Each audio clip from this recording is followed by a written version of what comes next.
좋네, 요새. 더워서 선풍기 틀었대요? 아니, 선풍기 틀어져 있거든. 아.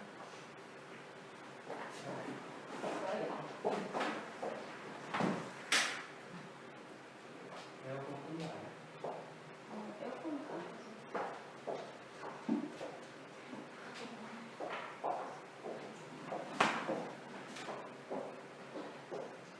엄마한테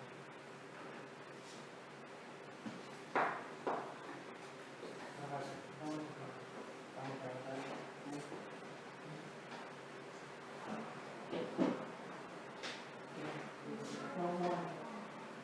달고 그냥 여고생 같이 했네? 그 여고생도 너무 가벼워. 진짜 나이를 들어도 지금도 여고생 기분이에요. 아, 그러면 기분.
예배 시간이 한 2분 정도 남았습니다. 예배를 위해서 잠시 묵상으로 기도 드리시겠습니다.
하나님, 우리는 늘 못나고 연약한 그런 모습으로 늘 살아갑니다.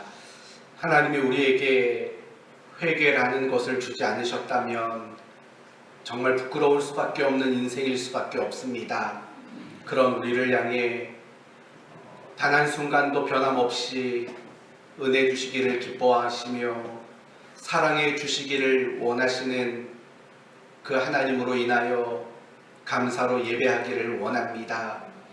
오늘 이 자리에서 그리고 각 가정에서 예배하는 우리 성도들의 그 예배를 기쁘게 받아주시고 하나님이 더 큰 은혜와 사랑과 축복을 허락하여 주시옵소서. 예수님의 이름으로 기도 올리옵나이다. 아멘.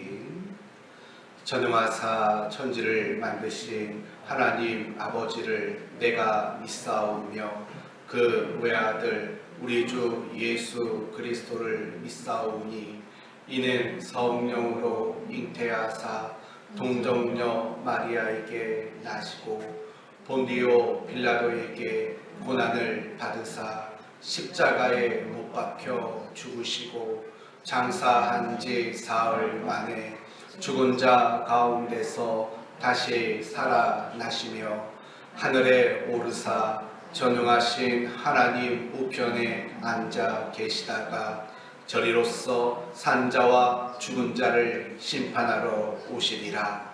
성령을 믿사오며 공회와 성도가 서로 교통하는 것과 죄를 사하여 주시는 것과 몸이 다시 사는 것과 영원히 사는 것을 믿사옵나이다. 아멘. 창조의 아버지 찬양 드리시고 우리 공동체를 대표해서 강선옥 집사님 기도하시겠습니다.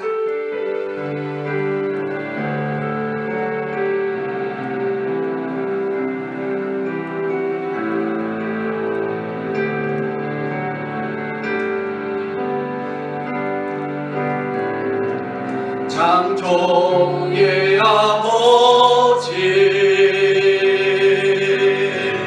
그 섭리 복리사 택하신 세대에 일으키어 이 땅을 고치소.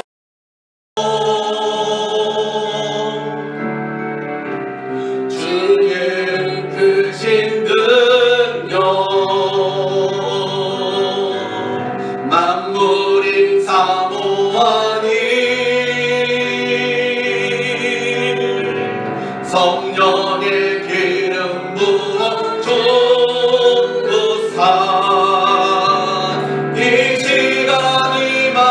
주소서. 주 영광 여기 임하사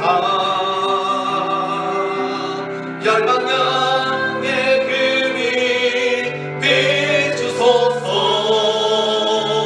주의 얼굴 tun무할 때 주의 향기 머무소서. 열방의 통치자 열방의 통치자 세상이 모래라 진실한 주의 약속으로 교회는 승리하리. 우린 돌아보사 강건케 하시고 연약함 모두 없어지고 승리케 하옵소서. 주 영광 여기 임하사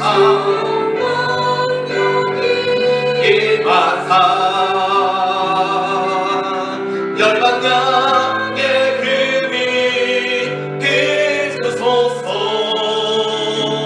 주의 얼굴 tun무할 때 주의 향기 머무소서. 주 영광 여기 주 영광 여기 임하사 열방향의 금이 비추소서. 주의 얼굴 tun무할 때 주의 향기 머무소서. 영광 영광 영광 영광 영광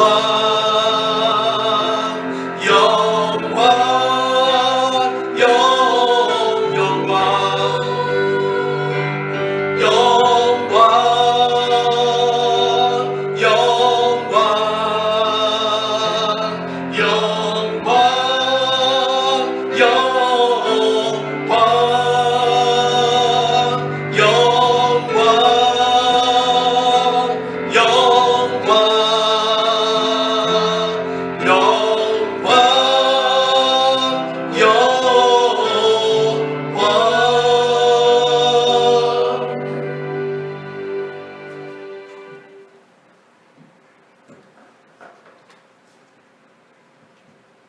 전능하신 하나님 아버지, 가을로 접어든 요즘 좋은 계절이 우리에게 허락되었음을 매일 눈으로 보고 느낍니다. 변치 않는 하나님의 은혜로 말미암아 누리고 만끽합니다. 모든 것이 감사요, 모든 것이 하나님의 사랑임을 고백합니다. 시대가 어려운 시기임에도 이처럼 지켜주시고 하나님을 예배할 수 있는 믿음도 주시니 감사합니다. 세계 곳곳 이 땅 어디서도 코로나가 맹위를 떨치고 있는데 어려움 당한 개개인, 가정, 기업들을 주님 긍휼히 여기시고 도와주시옵소서. 어려운 시기를 통해 교회와 하나님 자녀된 우리는 빛과 소금의 역할을 해야 함에도 제 소리를 내지 못하는 연약함 그 자체입니다. 아버지, 교회가 교회다워지고 성도가 성도다워지는 회복을 주시기를 원합니다.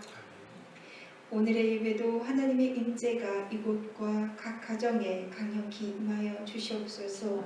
말씀의 참된 진리와 아버지 뜻을 목사님을 통해 듣기 원합니다. 먼저는 목사님 은혜의 장중에 붙들어 주시고 우리 모두도 한 성령 안에 이 시간 예배드리기 원하오니 은혜를 베풀어 주시옵소서. 모든 것 감사드리며 예수님 이름으로 기도드립니다.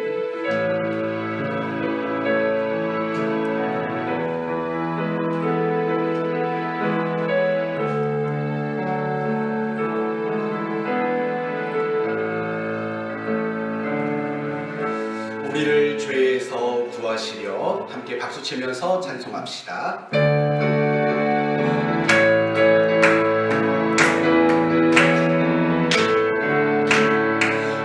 우리를 죄에서 구하시려 주 예수 십자가 지셨으니 기쁘게 부르세 할렐루야. 나 구원 얻었네.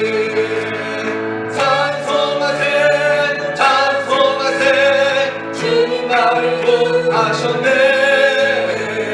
찬송하세 찬송하세 주가 구원하셨네. 우리를 주께서 구했으니 이전에 가던 악한 길과 주하고 더러운 모든 죄를 온전히 버렸네. 찬송하세 주님 나를 구하셨네. 찬송하세 찬송하세 주가 구원하셨네. 나 지금 죄에서 사함받아 거룩한 백성이 되었으니 이 육신 장막을 벗을 때로 겁날 것 없겠네. 찬송하세 주님 나를 구하셨네. 찬송하세 찬송하세 주가 구원하셨네. 우리가 이 세상 떠날 때에 예수의 손목을 굳게 잡고 영원히 즐거운 천국에서 주와 함께 살겠네. 찬송하세 주님 나를 구하셨네. 찬송하세 찬송하세 주가 구원하 3절 4절 나 지금 죄에서 사함받아 거룩한 백성이 되었으니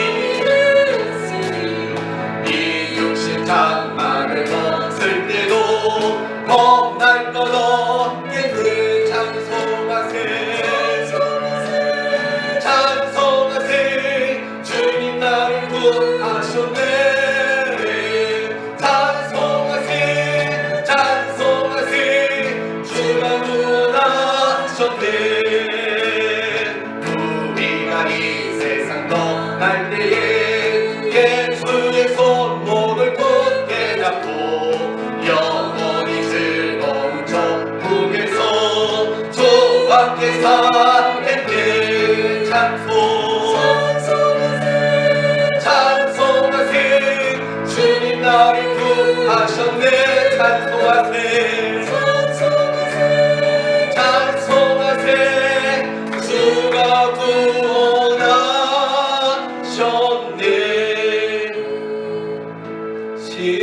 시작했네. 우리 주님의 능력이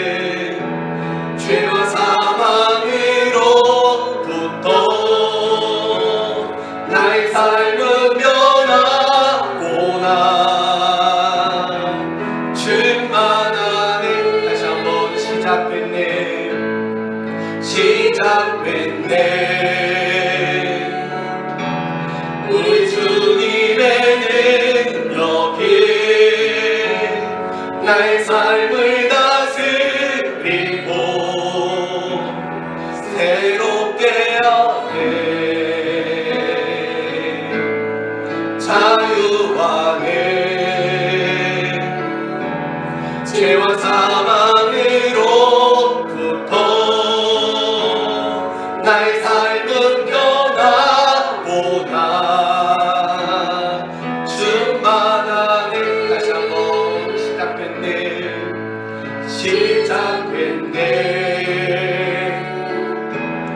우리 주님의 능력에 나의 삶을 다스리고 새롭게 하네. 자유하네. 죄와 사망으로부터 나의 삶은 변화보다 충만하네. 은혜로다. 은혜로다. 주의 은혜 한량없는 주의 은혜 은혜로다. 주의 은혜 변함없는 진실하신 주의 은혜 은혜로다. 은혜로다. 주의 은혜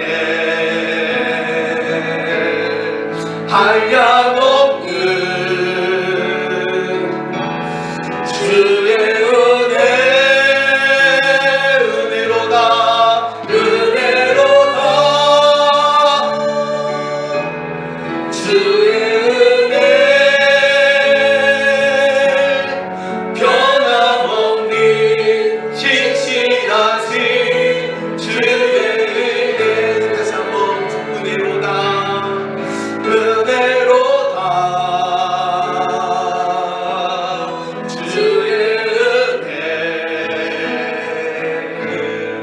한량없는 주의 은혜 은혜로다.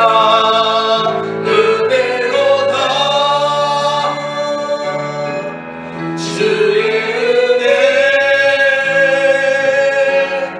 변함없는 진실하신 주의 은혜 변함없는 진실하신 주의 마지막으로 변함없는 진실하신 주의 은혜.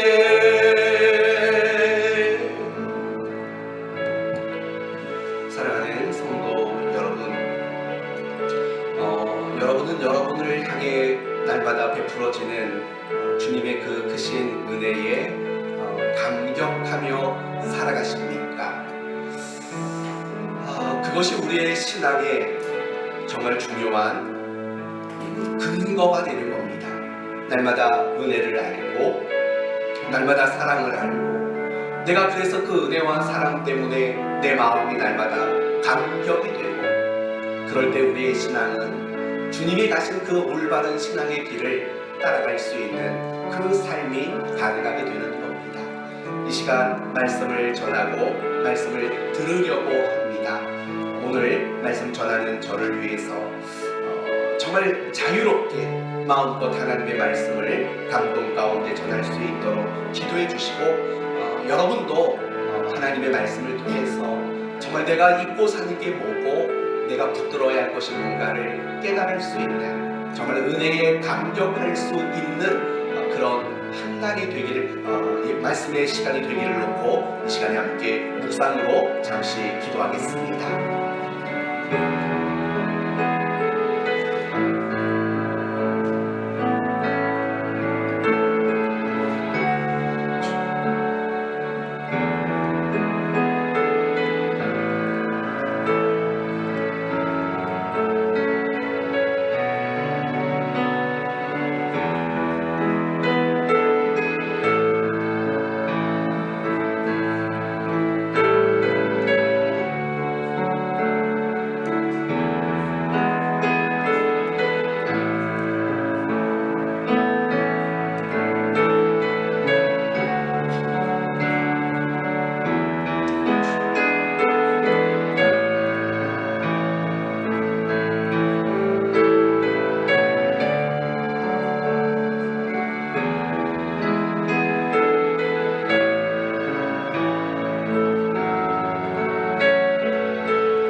하나님 이 시간 하나님 말씀을 전하고 듣기를 원합니다.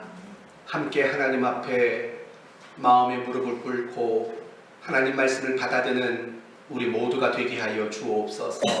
예수님의 이름으로 기도 올리옵나이다. 아멘. 성경 말씀 봅니다. 다니엘서 9장입니다.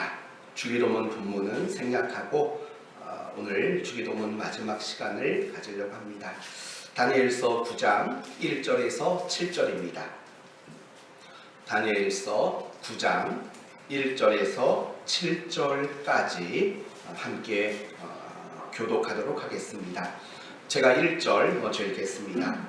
메대 족속 아하수에로의 아들 다리오가 갈대아 나라 왕으로 세움을 받던 첫 해 곧 통치원에 나 다니엘이 책을 통해 여호와께서 말씀으로 선지자 에레미야에게 알려주신 그 연습을 깨달았노니 곧 예루살렘의 황폐함이 70년 만에 그치리라 하신 것입니다.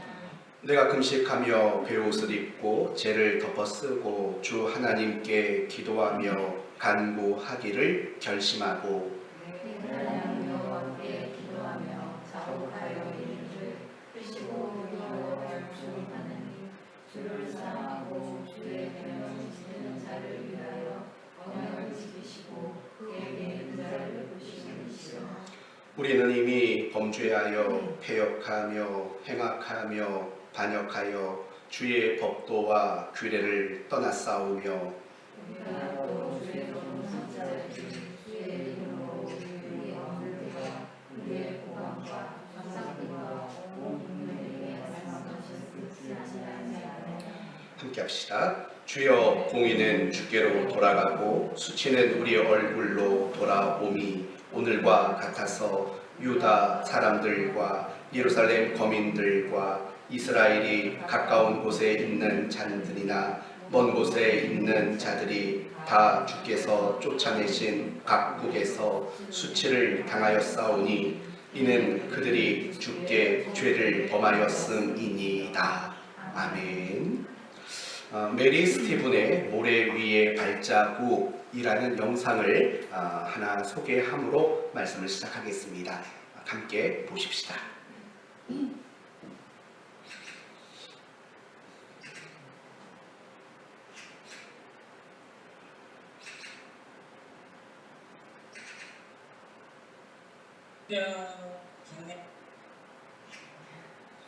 뒤로 넘겨보세요.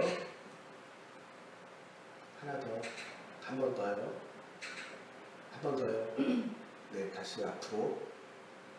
모래 위의 발자국 메리 스티븐스. 어느 날 한 사람이 밤에 꿈을 꿨습니다. 주님과 함께 해변을 걷고 있는 꿈이었습니다. 그런데 하늘 저쪽으로 자신의 지나온 날들이 비쳤습니다. 한 장면씩 지나갈 때마다 그는 모래 위에 두 사람의 발자국이 난 것을 보았습니다. 하나는 그의 것이었고 다른 하나는 주님의 것이었습니다. 인생의 마지막 장면이 비쳤을 때 그는 모래 위의 발자국을 모두 돌아보았습니다. 그런데 그는 발자국이 한 쌍밖에 없을 때가 많다는 것을 알게 되었습니다. 그리고 그때는 바로 그의 삶에 있어서 가장 힘들고 어려운 시기들이었습니다. 그는 주님께 물었습니다. 주님께서는 언제나 저와 함께 해주시겠다고 약속하셨습니다. 그런데 제가 보니 어려운 시기에는 한 사람의 발자국밖에 없습니다. 제가 주님을 가장 필요로 했던 시간에 주님께서 왜 저와 함께하지 않으셨는지 저는 모르겠습니다. 주님께서는 이렇게 대답하셨습니다. 사랑하는 나의 아들아, 나는 너를 사랑하기 때문에 버리지 않는단다. 내 시련의 시기에 한 사람의 발자국만 보이는 것은 바로 내가 너를 업고 갔기 때문이란다. 네, 짤막한 영상이었습니다. 이 영상을 통해서, 이 글을 통해서 우리가 알 수 있는 것은 이런 것들이죠. 하나님은 우리에게 은혜 주시고 우리에게 사랑하시겠다 약속하시고 또 그 은혜와 사랑에 대한 약속을 변함없이 신실하게 지키시는 분이시다 라는 신앙의 고백인 겁니다. 맞습니다. 하나님은 우리를 향해 은혜와 사랑을 약속하셨습니다. 그리고 그것을 변함없이 지키겠노라. 그리고 지키고 계시는 신실하신 하나님이신 겁니다. 이 사실이 신앙의 이유이며 근거이며 또한 신앙의 근거이며 감사이며 신앙의 원동력이 되는 겁니다. 오늘 본문 역시 이렇게 변함없는 하나님의 은혜와 사랑을 깨달은 다니엘에 대한 이야기를 우리에게 소개하고 있습니다. 그래서 오늘 말씀을 통해서 저와 여러분 모두가 우리가 하나님의 은혜와 사랑을 깨닫고 감격하는 일, 그게 얼마나 중요한 일인가 라는 부분을 함께 살펴보려고 합니다. 먼저 1절 말씀을 봅시다. 1절을 보시면 다리오라는 사람이 갈대아의 왕이 되던 해에 있었던 일이다 라고 말을 합니다. 그러면서 2절을 보시면 다니엘이 예레미야의 글을 읽고 무엇인가를 깨달았다 라고 말을 합니다. 그리고 3절을 보시면 다니엘이 그 예레미야 글을 읽고 깨달음으로 인해서 금식하고 기도하기로 결심했다. 이렇게 3절의 이야기가 소개되고 있습니다. 그렇다면 결국 오늘 본문의 내용은 간단히 말하면 이런 겁니다. 다니엘이 예레미야의 한 말씀을 묵상했다라는 겁니다. 그리고 그 묵상 가운데 무엇인가를 깨달았다라는 겁니다. 그래서 다니엘은 금식을 하고 기도하기로 결심했다라는 내용이 되는 겁니다. 그렇다면 다니엘로 하여금 깨달음을 주고 금식과 기도의 자리로 나가게 만든 예레미야의 글은 과연 무엇일까요? 2절을 자세히 보시면 중간에 예레미야에게 알려주신 그 연수를 깨달았다 라고 이야기를 하고 있습니다. 다시 말하면 지금 이스라엘이 유다가 바벨론의 포로로 끌려갔습니다. 그리고 그 포로의 기간이 70년이다 라는 이 부분을 묵상하다가 뭔가를 깨달았다 라는 이야기가 되는 겁니다. 저는 이 말씀을 묵상하면서 이것이야말로 가장 올바르고 가장 이상적인 신앙생활이다 라는 생각을 해봤습니다. 여러분, 신앙생활이란 우리의 느낌이나 우리의 감정이 근거가 되어서는 안 됩니다. 우리의 느낌과 우리의 감정이 신앙의 근거가 되면 사실은 우리의 신앙은 늘 기복이 있고 들쑥날쑥한 신앙일 수밖에 없습니다. 가장 이상적인 신앙이란 결국 하나님의 말씀을 내가 읽고 또 내가 읽은 그 말씀을 통해서 하나님이 내게 무엇인가를 말씀하는 것을 깨닫고 내가 어떻게 살아야 하며 내가 무엇을 해야 하는가를 깨달아가는 것, 그리고 그 깨달은 것을 근거로 내 삶에 결심을 하고 실천의 자리로 나가는 것, 사실은 이것이 가장 이상적인 신앙생활이라고 말할 수 있는 겁니다. 전 우리 교회 성도들이 늘 그랬으면 좋겠어요. 성경을 읽다가 늘 뭔가를 깨달았으면 좋겠어요. 그리고 내가 깨달은 그것을 근거로 결심하고 실천하는 자리로 나가는 이런 식의 가장 건강하고 이상적인 그런 신앙생활을 우리 성도들 모두가 할 수 있기를 바랍니다. 그렇다면 과연 이 다니엘은 뭘 깨달은 걸까요? 뭘 깨달았을까요? 다니엘이 깨달은 것의 핵심은 과연 뭘까요? 포로 기간이 70년이구나. 70년이 지나면 포로 생활은 마치겠구나. 이 정도만 깨달은 것은 아닐 겁니다. 다니엘이 깨달은 것은 결국 이런 겁니다. 포로 70년의 의미가 무엇인가? 그 속에 담겨져 있는 메시지는 무엇인가? 라는 것을 다니엘이 깨닫게 되었다는 겁니다. 그렇다면 이제 다니엘이 이 70년 포로 생활의 의미를 깨달았는데 과연 그가 깨달은 것이 무엇인가? 이제 이 부분을 구체적으로 생각해 봐야 합니다. 이 부분을 확인하려면 우리들이 알아야 하는 것이 있습니다. 첫째는 안식일이 무언가를 알아야 합니다. 그리고 둘째는 안식년이 무엇인가를 알아야 합니다. 그리고 세 번째는 희년이 무엇인지 알아야 합니다. 그래야만 이 다니엘이 깨달은 포로 70년의 의미와 메시지가 무엇인지 우리에게 확연히 드러날 수 있기 때문입니다. 그렇다면 먼저 안식일에 대한 이야기를 해봅시다. 안식에 대한 이야기가 가장 먼저 등장하는 성경은 어딜까요? 안식에 대한 이야기 가장 먼저 등장하는 곳 창세기 몇 장? 땡! 1장. 땡! 창세기 1장 아닌가요? 2장 아닌가요? 2장? 창세기 2장을 보면 하나님이 세상을 6일간 창조하시고 제7일에 안식하셨다라고 말합니다. 그러니까 중요한 건 그거예요. 성경에 가장 최초로 등장하는 안식일은 하나님이 인간에게 요구하는 안식일이 아니었던 거예요. 최초로 등장하는 안식일은 하나님 스스로가 먼저 지키신, 하나님이 스스로가 지켜내신 바로 그 안식일을 말하는 거예요. 그렇다면 이제 또 생각해 봅시다. 하나님은 세상을 창조하시고 왜 안식하셨을까요? 안식하셨던 그 의미는 뭘까요? 피곤해. 나 너무 무리했어. 나 오늘 과로야. 그래서 하나님이 안식하셨을까요? 그렇진 않을 겁니다. 하나님에게는요, 피곤이 없는 분이시잖아요. 그분은 지치지도 않고 그분은 약하여지지 않는 분이십니다. 한결같은 분이세요. 능력에만 한결이 아니라 모든 면에서 한결같은 분이세요. 그분은 피곤을 느끼지 않는 분이세요. 그런데 안식하셨다고요. 하나님이 안식하신 이유는 뭘까요? 결국 두 가지 의미가 있어요.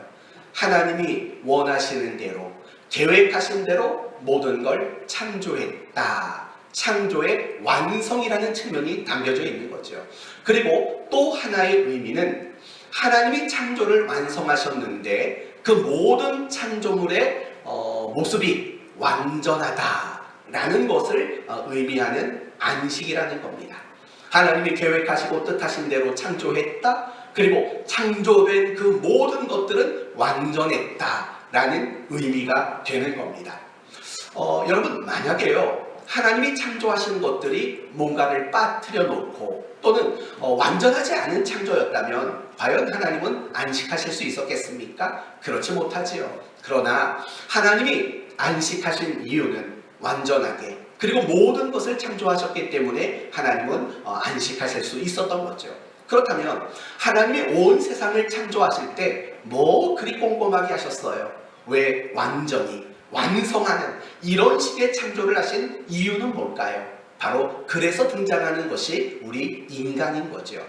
하나님이 온 세상을 뜻하신 대로, 계획하신 대로 완전하게 창조하신 이유는 바로 인간을 위함이라는 겁니다. 그래서 하나님은 인간을 가장 마지막 날 창조하신 거죠.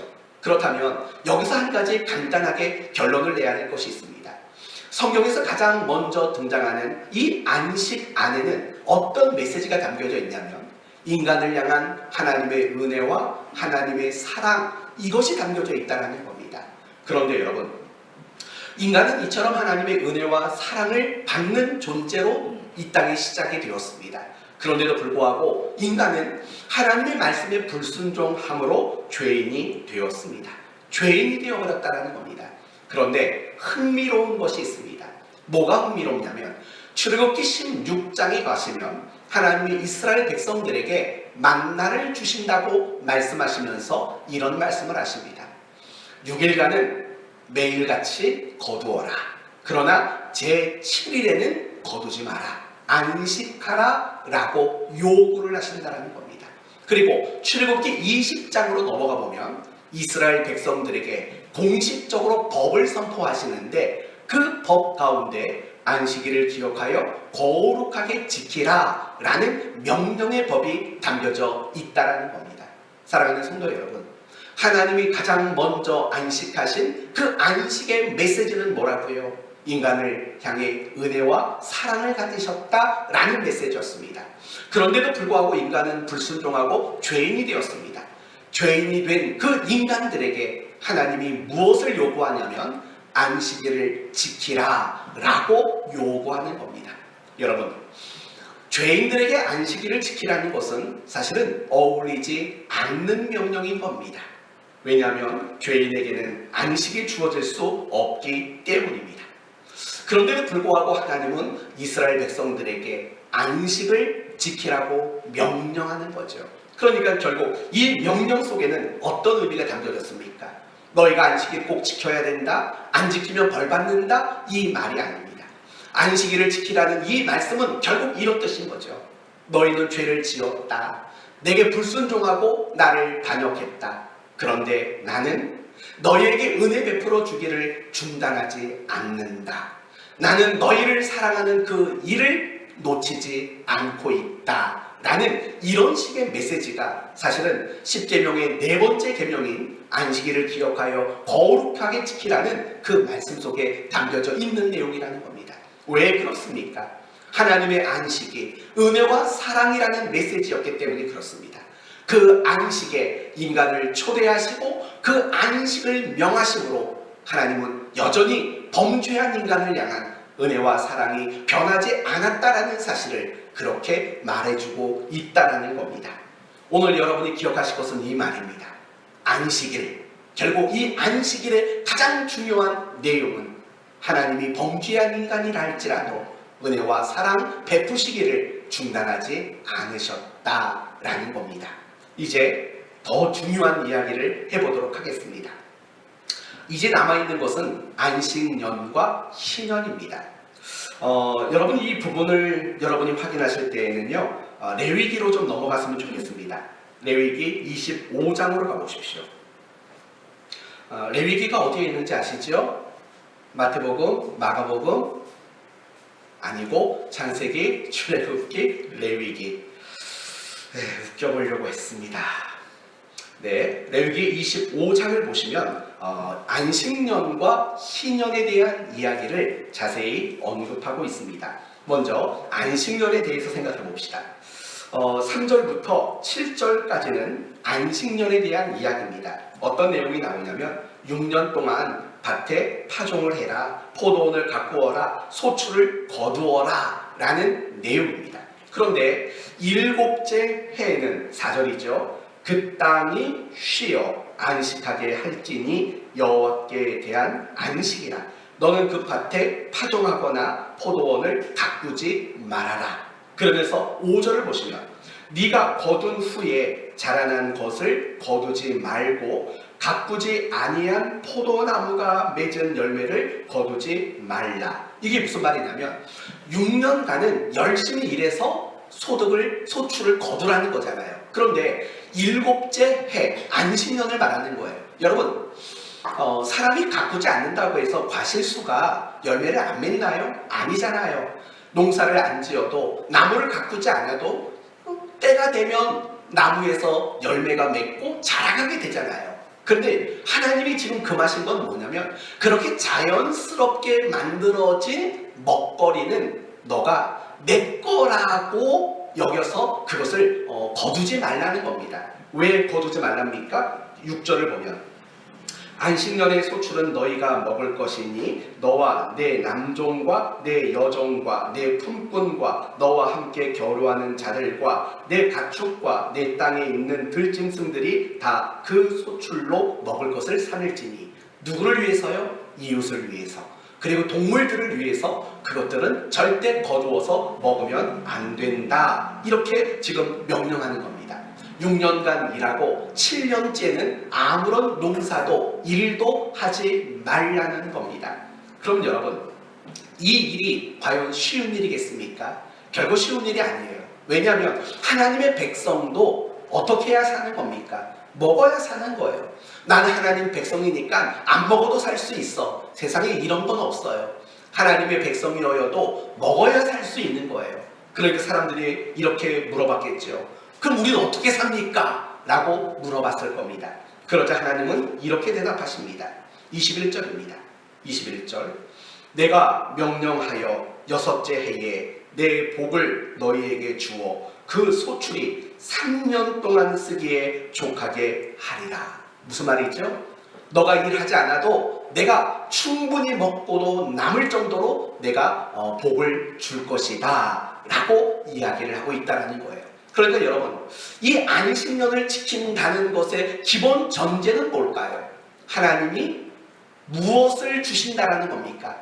은혜와 사랑을 줄 것이다 라는 것이 기본적으로 그 속에는 담겨져 있는 거예요.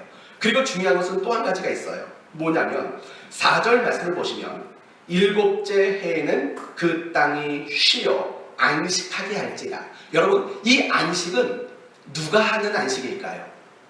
자세히 보세요. 창세기 2장에 나오는 안식은 하나님의 안식이었어요.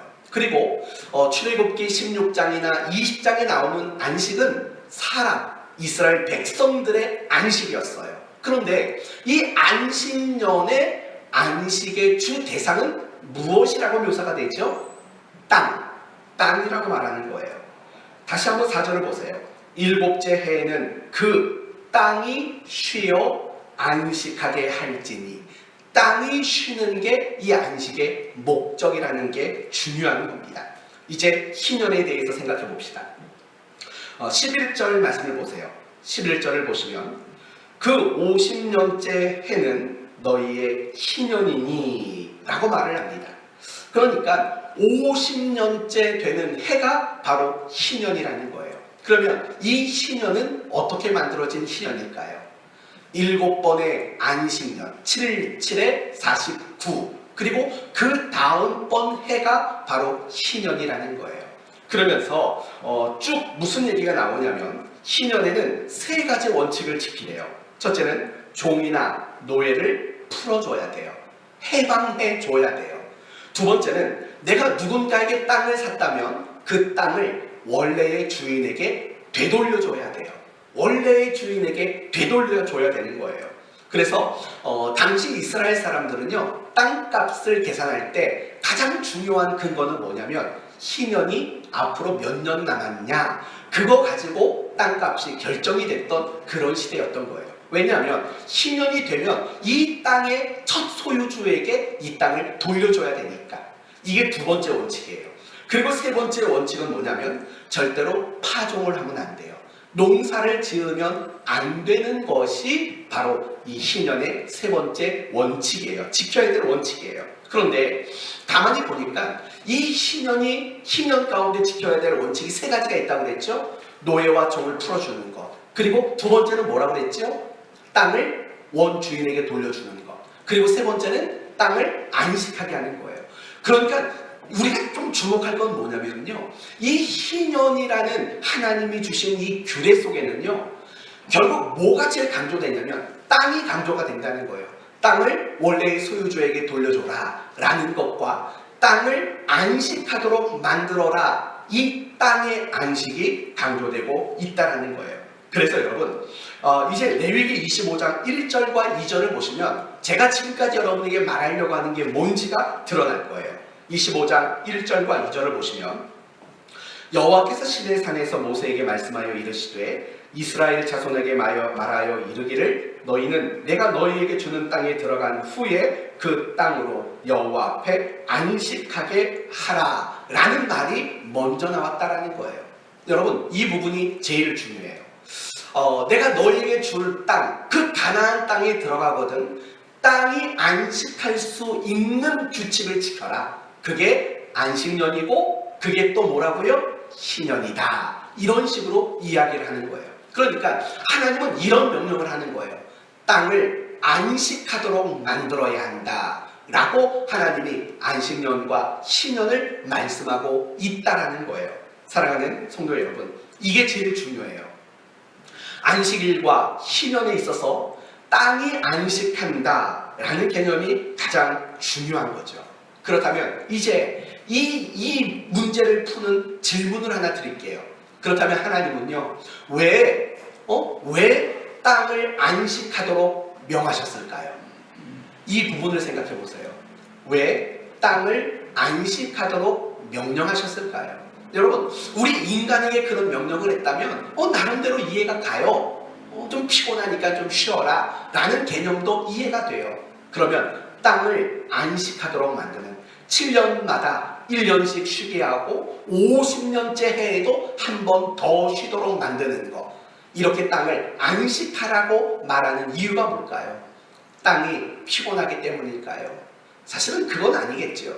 그러면 왜 땅의 안식을 하나님은 명령하셨을까요? 그것은 가나안 땅이 어떤 땅인가를 말해주기 위함이에요. 가나안 땅이 어떤 땅이냐? 가나안 땅은 이스라엘 사람들이 돈을 주고 사거나 자신의 실력과 자신의 능력으로 산 땅이 아니라는 걸 말하고 있다는 거예요. 하나님이 은혜를 베풀어 주셔서 사랑을 주셔서 얻을 수 있었던 선물의 땅, 그게 바로 가나안 땅이라는 겁니다. 여러분 반대로 이렇게 생각해 보시면 돼요. 이스라엘 백성들이 이 가나안 땅을 자기 돈 주고 샀어요. 자기의 실력과 자기의 능력으로 그 땅을 얻었어요. 그런데도 하나님은 그 땅을 7년마다 쉬게 하고 50년째 되는 해에도 쉬게 하라 이렇게 명령하실 수 있겠어요? 그렇지 않죠. 만약에 이스라엘 백성들이 자기 돈과 자기 실력으로 그 땅을 얻었다면 하나님은 그 땅을 쉬게 하라 마라 말하실 수 없었던 거예요. 그러나 이 가나안 땅은 그들이 돈을 주거나 실력과 능력으로 얻은 땅이 아니라 전적으로 하나님의 은혜와 사랑으로 주신 선물이라는 땅이기 때문에 하나님은 그 땅을 안식하라고 명하시는 거죠. 다르게 말하면 하나님이 그들을 향해서 땅을 쉬게 하라 라고 말하는 데에는 이 땅은 은혜와 사랑으로 너희에게 주어진 땅이다 라는 것을 알게 하기 위한 의도가 그 속에 담겨져 있다라는 거예요. 그리고 더 나아가서 이 가나안 땅의 안식은 결국 언약의 증표라는 거예요. 여러분, 하나님이 이스라엘 백성들에게 가나안 땅을 주셨어요. 왜 땅을 주셨을까요? 당연히 거주지가 필요하니까. 물론 그것도 맞아요. 하지만 땅을 주신 데에는 의미가 있어요. 어떤 의미냐면 언약의 증표라는 의미가 있어요. 언약의 증표. 여러분, 하나님이 아브라함을 부르시고 그에게 약속하셨던 것들이 뭐예요? 자식을 주겠다, 그리고 땅을 주겠다라는 거잖아요. 결국 성경은 자식과 땅의 문제는 하나님과 나 사이의 언약을 증표하는 근거로 등장하는 거예요. 여러분, 그러면 언약의 내용이 뭐예요? 구약식으로 표현한다면 이런 거죠. 나는 너희의 하나님이 되고 너희는 내 백성이 되도록 하겠다. 다르게 말하면 나는 너희에게 하나님 노릇해주고 너희는 내게 내 백성 노릇해야 한다. 이게 언약인 거예요. 이걸 신약 성경대로 말한다면 임마누엘이에요. 임마누엘이 뭐죠? 하나님이 우리와 함께 하신다. 이게 언약의 핵심이라는 거예요. 여러분, 그것을, 이 언약을 이야기하기 위해서 땅이 등장하는 거예요. 왜요? 이런 거죠. 여러분, 그들이 7년째마다 1년간 농사를 짓지 않아요. 그리고 50년째 농사를 짓지 않아요. 먹고 살 수 있을까요? 없어요. 인간적으로는 그들은 먹고 살 방법이 없는 거예요. 예를 들어 그렇게 생각해봐요. 여러분이 6년 동안 일하고 7년 동안 내내 일을 하지 않는다고 생각해봐요. 살 수 있겠어요? 어려운 일이에요. 우리는 겨우 일해야 하루하루를 먹고 살잖아요. 한 달을 일해야 한 달을 먹고 살고 1년을 일해야 겨우 1년을 먹고 살고 있잖아요. 그런데 1년을 논다고요? 어떻게 살아요? 근데 이스라엘 백성들의 이야기를 보면 안식년을 지키고 신년을 지켜도 그들은 먹고 사는데 문제가 없었다고요. 그 이유가 뭐예요? 하나님이 그들에게 은혜와 사랑을 주셨기 때문이라는 거예요. 결국 가나안 땅이 선물이라는 이유는 바로 이 부분에 있는 거예요. 안식년과 신년과 연관해서 너희가 일한다고 먹고 사는 게 아니라 내가 은혜를 주고 너희를 향해 사랑을 멈추지 않기 때문에 너희는 먹고 산다. 그걸 보여주는 땅이 가나안 땅이고, 그래서 그 가나안 땅은 하나님의 선물이고 하나님의 은혜와 사랑으로 주신 땅이 된다는 겁니다. 사랑하는 성도 여러분, 결국 제가 여러분에게 안식일에 대한 이야기를 했어요. 그 안식일의 중요한 메시지는 뭐라고요? 은혜와 사랑. 그쵸? 안식년과 신년의 중요한 메시지도 역시 은혜와 사랑의 불변함이에요. 여러분, 지금 이런 것들을 근거로 이제 오늘 본문을 보시면 된다는 거예요. 땅의 안식, 하나님의 은혜와 사랑이 오늘 본문과 어떻게 연관이 되는지 한번 보십시오. 오늘 본문에 다니엘이 읽었던 성경이 어디라고요? 예레미야예요. 예레미야 몇 장을 읽었어요? 25장을 읽었다고요. 그런데 다니엘이 읽은 이 예레미야의 내용은 결국 이거예요. 하나님의 백성이 바벨론으로 포로로 끌려가서 70년 동안 포로 생활을 한다. 이걸 읽었다라는 거예요. 그러면 이제 여러분에게 중요한 질문을 하겠습니다. 하나님 백성은 범죄했어요. 그래서 바벨론으로 끌려갔어요. 그러면 그 땅은 어떻게 됐을까요? 두뇌를 막 돌려보세요. 그 땅은 어떻게 됐을까요? 다시요. 하나님 백성들은 범죄했어요. 그래서 포로로 끌려갔어요. 그러면 그 땅은 어떻게 됐을까요? 뭘 어떻게 돼요? 그 땅은 어떻게 됐을까요? 하나님 백성이 살던 그곳에서 범죄해서 그들이 다른 나라로 끌려갔어요. 그러면 그 땅은, 이스라엘 땅, 가나안 땅은 어떻게 됐을까요? 모르면 보세요. 다시 레위기로 다니엘로 넘어가 볼까요? 네, 다니엘로 넘어가 보시면 되겠지요? 9장 2절을 보세요. 곧 그 통치 원년에 나 다니엘이 책을 통해 여호와께서 말씀으로 선지자 예레미야에게 알려주신 그 연수를 깨달았으니 곧 예루살렘이 황폐함으로. 여러분, 이스라엘 백성들이 포로로 끌려갔어요. 그래서 그 땅은 결국 황폐해졌어요. 왜 황폐해졌어요? 그 땅을 가꾸는 사람이 없잖아요. 그쵸? 그 땅을 돌보고 경작하는 사람이 없잖아요. 그러니까 그 땅은 황폐해질 수밖에 없었던 거예요. 그러니까 결과적으로 뭐냐면 이 하나님의 백성들이 포로로 끌려갔을 때 결과적으로는 그 땅은 무엇을 누리게 되었을까요? 이거 대답 못하면 엉망이에요. 그들이 포로로 끌려갔어요. 그 땅에 경작할 사람도 없고 그 땅을 가꿀 사람도 없어요. 그 땅은 결국 무엇을 누리게 됐을까요? 네? 안식을 누리게 됐다라는 거예요. 제가 여러분에게 굳이 안식일, 안식년, 신년 이 이야기를 한 이유는 결국 다니엘이 깨달은 게 뭐냐? 결국 이런 거죠. 다니엘이 깨달은 것은 이 바벨론 포로라는 것 자체를 이제 무엇으로 보게 되었냐면 단순히 하나님의 심판, 백성들의 멸망 이것으로 보지 않게 되었다라는 거예요. 그러면 이 바벨론 70년의 포로 기간을 무엇으로 보게 됐냐면 땅의 안식이라는 측면으로 이해를 하게 되는 그 깨달음이 다니엘에게 나타나게 됐다라는 거예요. 이건 제가 하는 얘기가 아니에요. 역대하 36장 21절을 보시면 이런 말이 나와요. 들어보세요. 이에 토지가 황폐하여. 여러분, 이거는 지금 바벨론 70년 포로 기간을 말하는 거예요. 이에 토지가 황폐하여 땅이 안식년을 누림같이 안식하여 70년을 지냈으니. 이게 바로 역대하 36장 21절이 바벨론 포로 생활을 해석하는 내용이라는 거예요. 사랑하는 성도 여러분, 바벨론 포로 70년은 단지 심판의 시간이 아니었다라는 거예요. 바벨론 70년의 시간은 바로 땅이 안식하는 기간이었다라는 거예요. 그러므로 바벨론 70년, 그것은 결국에는 땅의 안식년을 강조하고 있다는 것을 우리는 보게 되는 거죠. 그러면 여러분에게 묻습니다. 바벨론 포로 70년간 땅은 몇 년간 안식했을까요? 몇 번 안식년을 지켰을까요? 70년일까요? 10번일까요? 아니죠. 70년이죠.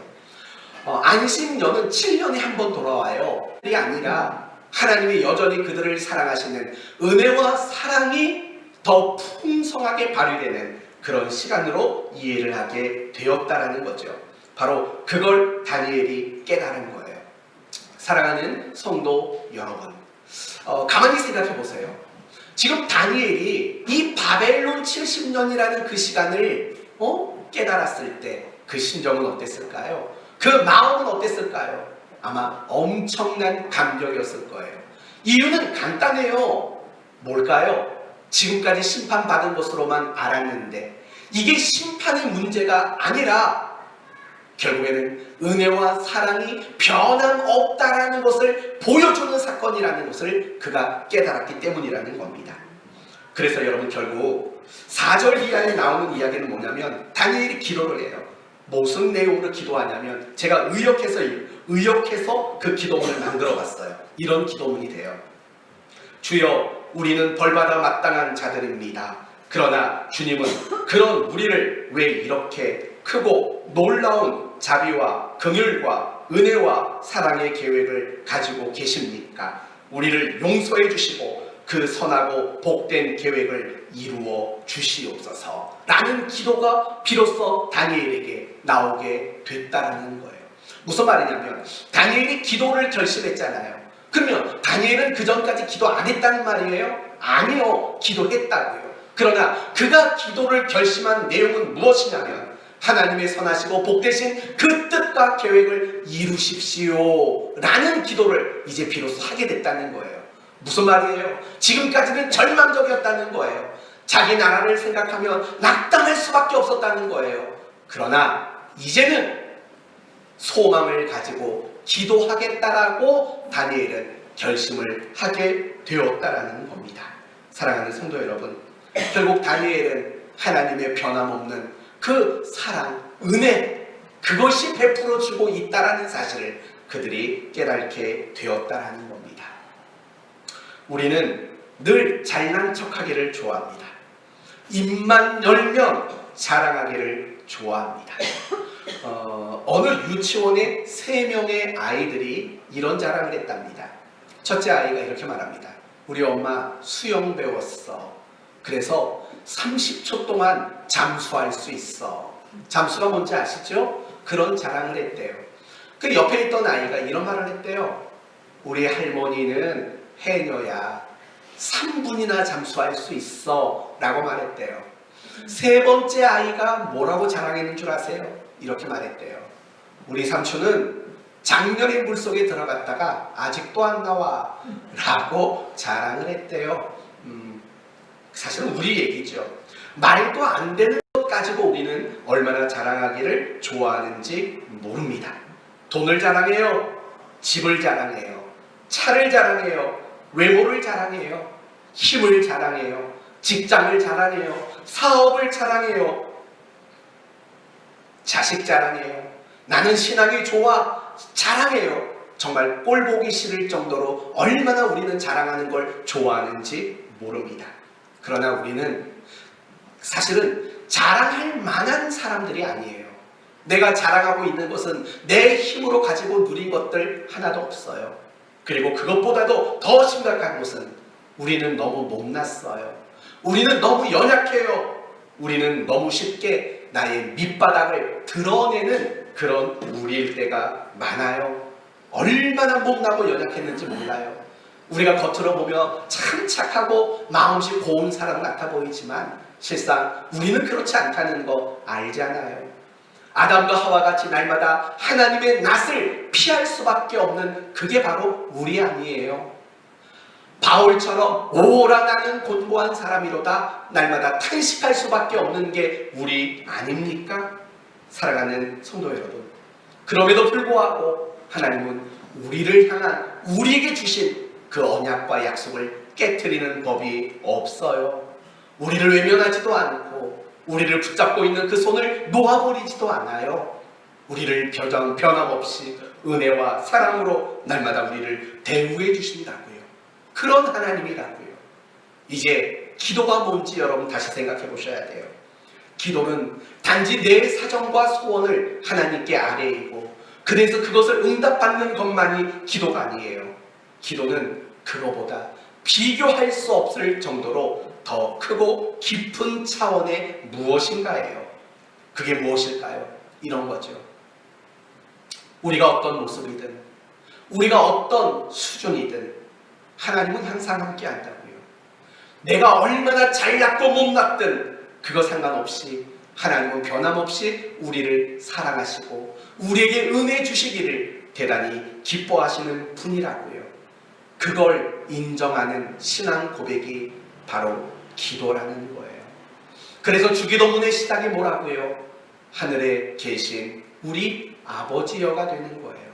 사랑하는 성도 여러분, 하늘에 계신 우리 아버지여, 하나님은 우리를 향해 사랑을 끊을 수 없고 은혜를 중단하실 수 없는 분이라는 신앙 고백이 주기도문의 모습이었듯이 우리가 하나님 앞에 기도하는 그 행위 자체는 단지 내 소원을 아뢰고 응답받는 그런 식의 수준의 문제가 아니라 하나님은 내 수준과 내 모습과 내 모학과 상관없이 변함없는 언약을 지키시는 신실하신 하나님이시며 우리를 향해 은혜와 사랑으로 대접하시는 분이라는 그 사실을 우리에게 고백하게 만드는 것, 그것이 바로 기도의 정의라는 겁니다.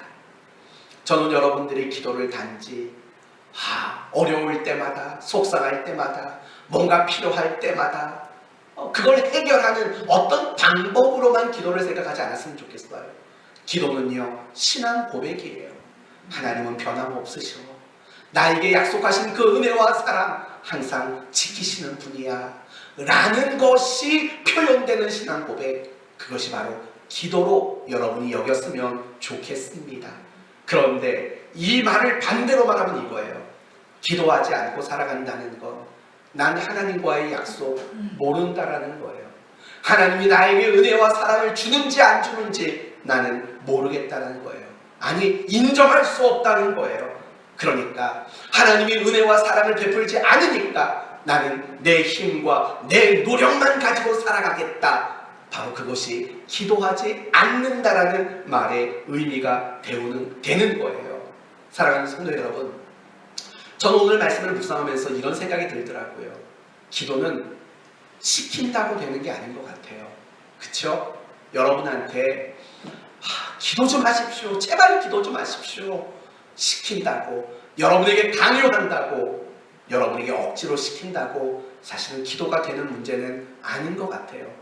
또는 기도란 이런 거야 막 설명해주고 뭐 설득한다고 기도가 되어지는 것도 역시 아니라고 생각이 들어요. 그렇죠? 기도는 강요한다고 될 문제 아니에요. 여러분 자식들에게도 마찬가지잖아요. 여러분의 자식들에게 기도하라 아무리 강조한다고 자식들이 기도하나요? 기도가 뭔지 아무리 설명해도 기도하나요? 여러분, 우리는 기도에 대한 설교를 지금 13주, 14주째 듣고 있어요. 그렇다고 해서 여러분이 2달 전, 3달 전보다 더 기도가 많이 하게 되어졌나요? 사실은 그것도 아닌 것 같아요.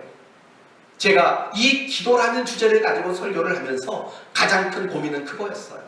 기도가 뭔지 설명을 해주고 기도에서 뭐가 중요한지를 아무리 말해줘도 사실은 달라지지 않아요. 더 기도해지지 않고 더 기도하는 사람들이 늘지 않는다고요. 그 이유가 뭘까? 결국 이 다니엘의 이야기 속에서 그 이유를 찾은 거예요. 다니엘은 낙심과 절망 속에서밖에는 기도 못했어요. 그러나 이제 자기 민족을 향해서 소망을 가지고 대단한 기대를 가지고 기도하게 됐다고요. 왜요? 깨달았잖아요. 뭘 깨달은 거예요? 하나님을 깨달은 거예요. 그분이 나에게 맺어주신 그 언약과 약속이 유효하다는 것. 도리어 7년마다 한 번, 50년마다 한 번보다 더 큰 70년의 안식으로 그 이전보다도 더 크게 은혜와 사랑을 베푸시는 그 하나님을 깨닫는 그 깨달음과 그 감격이 다니엘로 하여금 그의 기도의 모습을 완전히 바꾸어 놓았다는 거예요. 사랑하는 성도 여러분, 똑같은 것 같아요. 우리가 정말 기도하는 사람이 되기 위해서는 다른 게 없어요. 깨달아야 돼요. 하나님이 내게 얼마나 은혜를 주시고 내게 얼마나 사랑을 베풀어 주시는가를 깨닫고 날마다 그것 때문에 마음이 감격이 될 때 우리는 기도하는 자리로 나아갈 수밖에 없다는 거예요. 다른 신앙생활도 마찬가지예요. 예를 들면 왜 예배에 소홀할까요? 이제 나와서 예배 드려도 됩니다 해도 여전히 안 나오는 이유가 뭐예요? 코로나가 정말 무서워서 그래요? 물론 그럴 수도 있어요. 조심할 수도 있어요. 그러나 이제 편한 게 습관이 된 건 아니에요. 아니, 더 정확히 묻는다면 여러분의 마음속에 하나님이 여러분을 향한 은혜와 사랑에 대한 감격이 식어버린 건 아니에요. 왜 헌신이 되지 않을까요? 왜 용서가 되지 않을까요? 왜 섬김이 되지 않을까요? 왜 너그럽지 못할까요? 왜 남편 등짝만 봐도 밉상으로만 밖에는 안 보일까요? 왜 신앙인으로서 짊어져야 할 것들을 짊어지기 싫을까요? 왜 신앙생활을 억지로 적당히 할까요? 이유는 하나예요. 은혜와 사랑에 대한 감격이 없기 때문이라는 거예요. 반대로 생각해봐요. 날마다 내가 매일의 삶 속에서 하나님이 주시는 은혜와 사랑에 감격이 있다면 그래도 건성일까요? 그래도 적당일까요? 그렇지 않을 겁니다. 누가 뭐라 말하지 않아도 기도할걸요. 누가 뭐라 말하지 않아도 어디서나 예배자로 살걸요. 누가 말하지 않아도 섬기고 누가 말하지 않아도 그리스도인으로서 마땅히 짊어져야 할 짐을 짊어질 수 있지 않을까요? 사랑하는 성도 여러분, 결국 오늘 말씀이 우리에게 요구하는 것은 그거예요. 하나님은 변하지 않았어요. 늘 변하는 건 우리예요. 그러나 하나님은 변하지 않아요. 우리에게 여전히 은혜와 사랑을 주시기를 그렇게 기뻐하시는 분이라는 거예요. 그걸 잊지 말아야 돼요. 그걸 깨달을 때 우리는 비로소 기도하는 자리로 나가게 된다는 겁니다. 사랑하는 성도 여러분, 그러니까 결국 기도는 이런 게 돼요. 기도는 하나님의 크신 은혜와 사랑에 대한 항복이에요. 감격이에요. 이게 기도예요. 이제 이렇게 여러분 자신을 좀 돌아봤으면 좋겠어요. 하나님의 은혜와 사랑에 나는 감격하고 항복하는가? 그건 바로 기도가 여러분에게 손쉽게 확인시켜 준다는 거예요. 저는 여러분 모두에게 물어보고 싶어요. 여러분은 하나님과 언약의 관계 속에 있는 사실을 믿고 계십니까? 여러분은 날마다 하나님의 은혜와 사랑에서 벗어날 수 없는 분이라는 사실을 여러분은 인정하십니까? 날마다 하나님의 복된 손으로 여러분을 붙잡고 계심을 깨닫고 계십니까? 그렇다면 여러분은 기도를 결심하셔야 됩니다. 기도하는 자리로 나가셔야 합니다. 왜냐하면 기도란 은혜와 사랑에 대한 감격이고 항복이기 때문입니다. 특별히 여러분에게 마지막으로 한 가지만 권면합니다. 여러분 기도하는 자리로 나가십시오. 그리고 그 자리가 교회가 되기를 바랍니다. 왠 줄 아세요? 우리의 가정에서, 우리의 일터에서 사실은 우리가 기도에 집중하는 일들이 얼마나 어려운 일인지 너무 잘 알기 때문입니다. 내일부터 새벽 예배를 시작합니다. 새벽에 나와서 새벽을 기도하는 자리로 삼으십시오. 그리고 새벽이 안 되시는 분들은 낮에 오셔도 됩니다. 밤에 오셔도 됩니다. 기도하는 자리를 가급적 교회라는 자리로 삼는 여러분이 되시기를 바랍니다. 이제 말씀을 마치겠습니다. 하나님은 신실하세요. 우리를 향한 약속, 특히 우리에게 은혜와 사랑을 베풀어 주시고 그것을 지키시는 일에 하나님은 신실하신 분이십니다. 그 은혜와 사랑에 신실하신 하나님 깨달을 때 우리는 더 올바르게 신앙생활을 하게 되는 거고 기도의 자리로 나아갈 수 있게 되는 것입니다. 매일의 삶 속에서 여러분에게 주어진 어떤 현실만 묵상하지 마시고 하나님을 묵상하시기 바랍니다. 하나님의 은혜와 하나님의 사랑을 묵상하고 그래서 날마다 감격하고 그래서 날마다 항복함으로 하나님께 기도하여 올바른 그리스도인의 삶을 살아가는 여러분 모두가 되시기를 예수님의 이름으로 축원드립니다. 아멘. 기도합시다. 하나님 감사합니다. 다니엘은 바벨론 포로 70년의 의미가 무엇인가를 깨닫지 못했습니다. 그러나 깨닫고 감격하고 그래서 다시 기도의 자리로 나갔습니다. 우리도 마찬가지입니다. 하나님의 은혜와 사랑 깨닫지 못하고 감격하지 못하면 기도의 자리로 나가지 않게 됩니다. 뿐만 아니라 올바른 그리스도인의 삶도 살아갈 수 없게 되고 맙니다. 하나님, 정말 바라는 것은 우리의 매일의 삶에 은혜와 사랑에 대한 감격과 깨달음이 있도록 날마다 역사하여 주옵소서. 그 감격이 우리를 행복하게 하여 주옵소서. 예수님의 이름으로 기도 올리옵나이다. 아멘. 이 시간 은채 특송이 있겠습니다.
우리 찬양 들으시면서 준비한 예물 하나님께 올리시겠습니다.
우리 함께 보리라.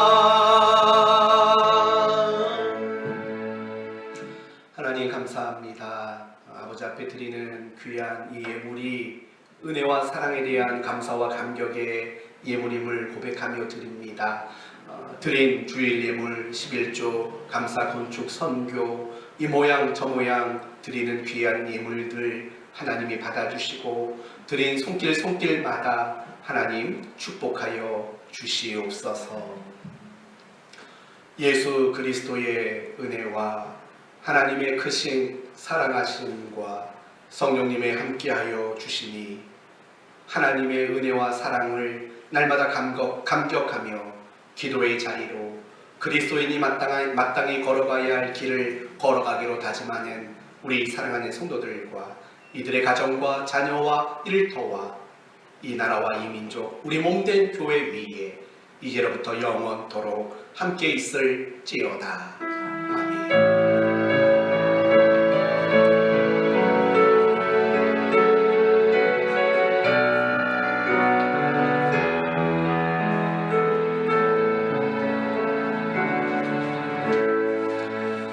예배를 마쳤습니다. 박수로 하나님께 영광 올리시겠습니다. 잠시 앉아주십시오. 이제는 온라인 예배와 현장 예배를 병행합니다.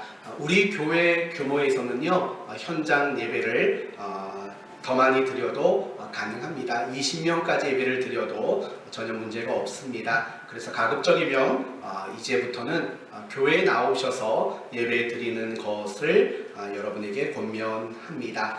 대신 우리가 조금 더 방역 수칙을 잘 지키면 사실은 문제가 없어요. 마스크만 껴도 뭐 90 몇 프로 이상은 전혀 문제가 되지 않는다고 하는 것도 여러분 아시지요? 네, 내일부터 6시 새벽 예배 다시 시작합니다. 다음 주일은 선교 주일입니다. 기도와 후원에 함께 해주시고요. 그리고 세례 교인 헌금 여러분이 함께 좀 해주셨으면 좋겠습니다. 이번 주간 경건 프로그램은 성경 쓰기입니다. 데살로니가 후서입니다. 데살로니가 후서 해주시고 우리가 정상적으로 교회 생활이 어렵기 때문에 경건 프로그램을 하는 겁니다. 그러니까 여러분은 사실은 동참하셔야 되는 거예요. 왜냐하면 교회가 오후 예배 못 드리고 금요 예배 못 드리고 그랬기 때문에 이런 것들을 하는 거니까 당연히 여러분들은 함께 참여하는 것을 당연한 것으로 아시고 함께 하시면 좋겠습니다. 조금 아쉬운 광고를 하나 드리겠습니다. 코로나로 인해서 우리가 임직 투표하기로 했던 것들은 한두 달이고 더 연기를 할 겁니다. 그래서 늦어도 2월 말, 3월 초까지는 임직 투표를 하겠습니다. 혹시 그 가운데라도 코로나가 더 좋아져서 많은 성도들이 모인다면 뭐 올해라도 가을이나 겨울에라도 임직 투표를 진행해서 3월달 봄노회에 이 일들이 진행되도록 그렇게 준비하도록 하겠습니다. 이번 주간 생일이 있습니다. 내일 우리 김용숙 권사님 생일이시고요. 화요일 우리 강선옥 집사님 생일이십니다. 나오시죠.